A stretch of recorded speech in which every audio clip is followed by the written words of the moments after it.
শুভ সময় বন্ধুরা। প্রেগন্যান্সিতে যদি শ্বাসকষ্ট হয় তাহলে আমরা কি কি কারণ চিন্তা করব। আছি আমি ডক্টর গণেশ চন্দ্র সৌরভ, মেডিসিন ও হৃদরোগ বিশেষজ্ঞ।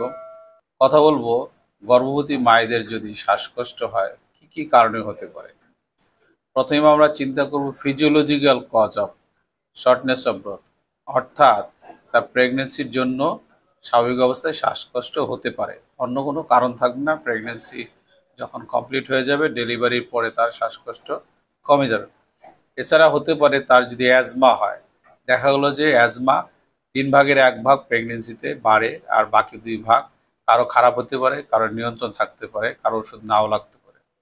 3 নম্বর হচ্ছে যদি তার নিউমোনিয়া হয়, তাহলে প্রেগনেন্সিতে নিউমোনিয়া হলে আপনি কিভাবে বুঝবেন যে তার শ্বাসকষ্টের সাথে জ্বর হবে, কাশি হবে, বুক ব্যথা হবে। এছাড়া হতে পারে যদি তার ভালভুলার হার্ট ডিজিজ থাকে। কোন ধরনের ভালভুলার হার্ট ডিজিজ? স্পেশালি যদি মাইট্রাল ভালভুলার হার্ট ডিজিজ থাকে এবং সেটার ভলিউম অপারেটরের জন্য কিন্তু তার শ্বাসকষ্ট হতে পারে। এছাড়া যদি হার্ট ফেলিওর হয়, হার্ট ফেলিওর হলেও প্রেগনেন্সিতে শ্বাসকষ্ট হতে পারে। আরও কন্ডিশন আছে, যেমন হচ্ছে কার্ডিওমায়োপ্যাথি। আমি একটা ভিডিওতে আলোচনা করেছি, সেটা হচ্ছে পেরিপেটাম কার্ডিওমায়োপ্যাথি, যেখানে দেখা যায় প্রেগনেন্সির শেষ মাস থেকে ডেলিভারির 5 মাস বা 6 মাস পর্যন্ত তার শ্বাসকষ্টের সাথে হাত পা ফুলে যায়, পেট ফুলে যায়, সারা শরীর ফুলে যেতে পারে।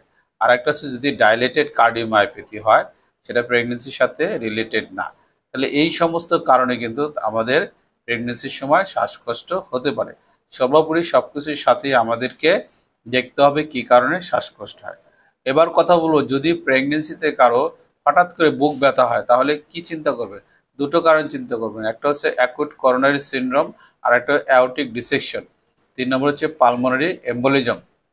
প্রেগনেন্সিতে কিন্তু নর্মাল যে হার্ট অ্যাটাক হয়, অ্যাথেরোস্ক্লেরোসিস সেভাবে হয় না, করোনারি আর্টারি ডিসেকশন হয়, ছিঁড়ে যেতে পারে, অথবা থ্রম্বোসিস হতে পারে, করোনারি থ্রম্বোসিস হতে পারে।